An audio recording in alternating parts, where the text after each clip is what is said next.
Hello and welcome to Knowledge by Nature. In today's video, I'm going to be showing what I am using for my personal planner for 2023.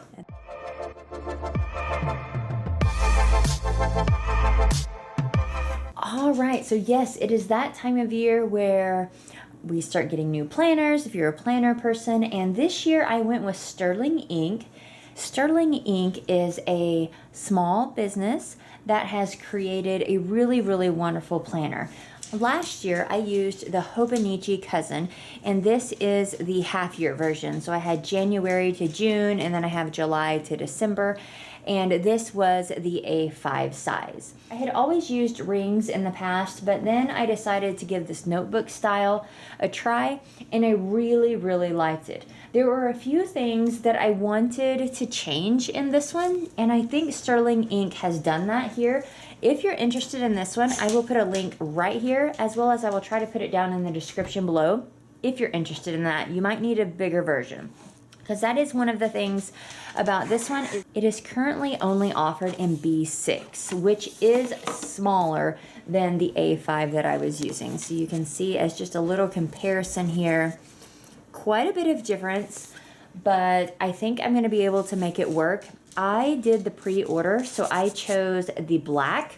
It has this gold edging on it that really reminds me of like a Bible. A Bible a lot of times will have this like gold, is it filigree or something? I can't remember. I'm not crazy about the gold, but I do really like the black. And then you could also get it in a mauve, which looked really beautiful as well. Last year, where I went with like 2 notebooks for the year, this one is the full year in one. She has the option to do both.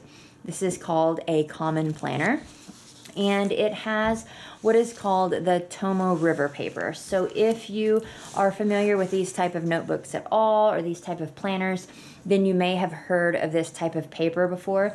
This paper, while it is the Tomo River paper, it does not feel the same as this one. The feel is just different. This feels slightly thinner maybe, where this feels like it has a little bit more thickness to it. But I'm not huge on the paper really, as long as I don't have a lot of like bleed through or shadowing. I'm really not super picky on my paper, and I do like the way that this thickens up throughout the year. So we have just this little cover page here, and then we're offered the 2023 calendar. So there are a few things different in this one, but I think a lot of the things are improved. Then we have what is called a little goal breakdown, and she breaks it down into someday, 1 year, half year, quarterly, monthly, weekly, and daily.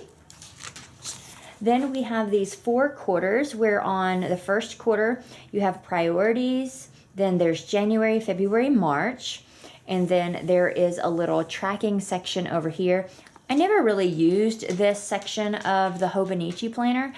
I don't know if I will this year, but it is here if I want to use it. I do kind of like this. If nothing else, I might just like jot some birthdays down. And so we have quarter 2, quarter 3, and quarter 4. Then we are giving the month of December of 2022, and then we start in for 2023 with January all the way to December. This is a new planner, so many of the pages are stuck together, making it a little bit difficult to show some of the pages, but it's really light grid lines, and everything is just a gray scale with some black. For me, I kind of like the not very many splash of colors, and it just seems to work really nicely for adding your own splash of color. And then it does end in January 2024, so you get the month before the year starts and the month after the year. After that, we jump into our weekly, which is amazing because she has put the times down here starting at 6 and goes to 12. So whether you have like a weird shift schedule or you do a normal schedule where you can just jot these things down. The Hobonichi went in the 24-hour frame block, which was not my favorite aspect of that planner, So this will be really nice. I can just quickly see, okay, at 5 o'clock, and then really most of the time I'm not needing to plan anything after 10 or 11, and so I can use this for making small notes, which I used in the other one. So this is what the planner will look like for the whole year. You have your month and your weeks going across, and each day gets their own column, which I really appreciate, because for me, I do actually plan some things on the weekend that I want to block off separately from the rest of the week. At the end of the month, we have just a ton of blank pages. So excuse me, at the end of the year, let me see if I can get there. And again, I'm just doing a little comparison with a cousin just because that's what I used, and this is really what this was built off of to mimic somewhat. In the Hobonichi Cousin, it might say January 1st here, and then it would have like some time blocks, and then the rest of it would be blank. With this, it's just completely blank, with the exception of these little dots here, here, here, and here. And that is so that you can easily grid them off halfway if you want to. I used these daily pages in the back for like journaling and just adding thoughts or notes, adding pictures, things like that, which I really did like. And for most of the year, I did use them, but there were some times that I wanted to keep adding. Like maybe I had filled up all the page and I wanted to keep adding. There were other times where I really didn't have a whole lot I did want to add. And so I think it's going to be nice to customize this a little bit to my needs. If we go on a vacation, I can fill up numerous pages with those days instead of being limited to just the one sheet per day. Again, I could have widened it out and done different things, but this just opens up a whole lot more options. So you can see there are a ton of blank pages for you to just use to your heart's desire, however you would want to use them. In the back of the Cousin, there were all these wasted pages. With the Common Planner, there's not those wasted pages. You just keep using them however you would like to use them. Now, one of the things that I got last year that I absolutely loved was the Moterm cover for my Hobonichi. So I knew that I wanted a Moterm again with this Common Planner. Now, I unfortunately couldn't use the one I already had because of the size, and I went ahead and purchased the size that I would need. Last year I got this really beautiful green color, and this year I found this like yellow mustard golden color. I absolutely love this. This is just such a soft leather cover. It's beautiful. It smells good.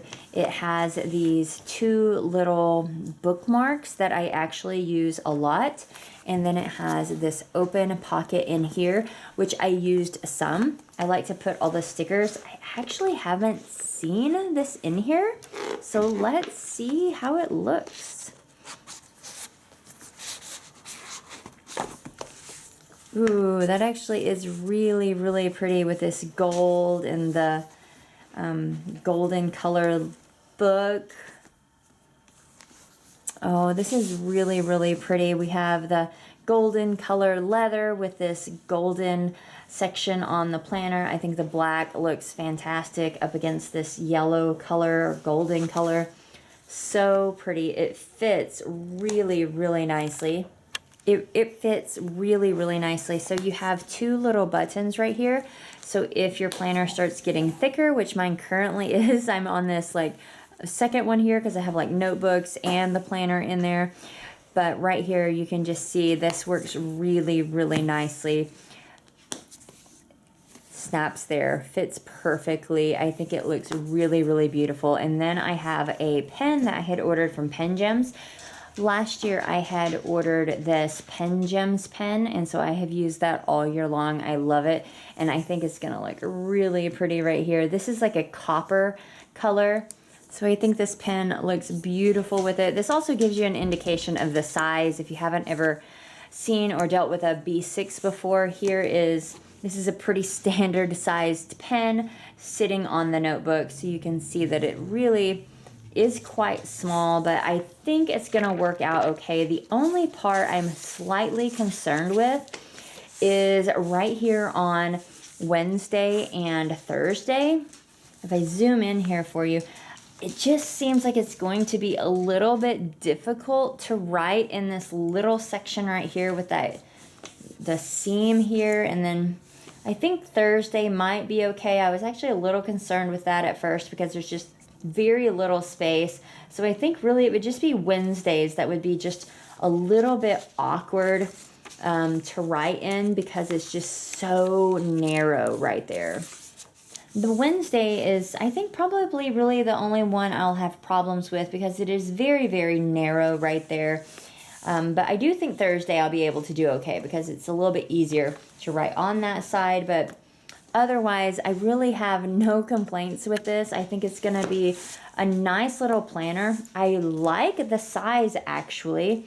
I never would have thought that I could have used one this small, but I went from rings to the Hobonichi and then down to this, and I really think this is going to be nice. And I think it's like a great size that I might actually take it with me for planning outside the house if I wanted to, where in the past I wouldn't have taken it. It's not a huge difference, but it's big enough that to put it in your bag or something could be somewhat obnoxious, which is one of the reasons I got the half year to begin with.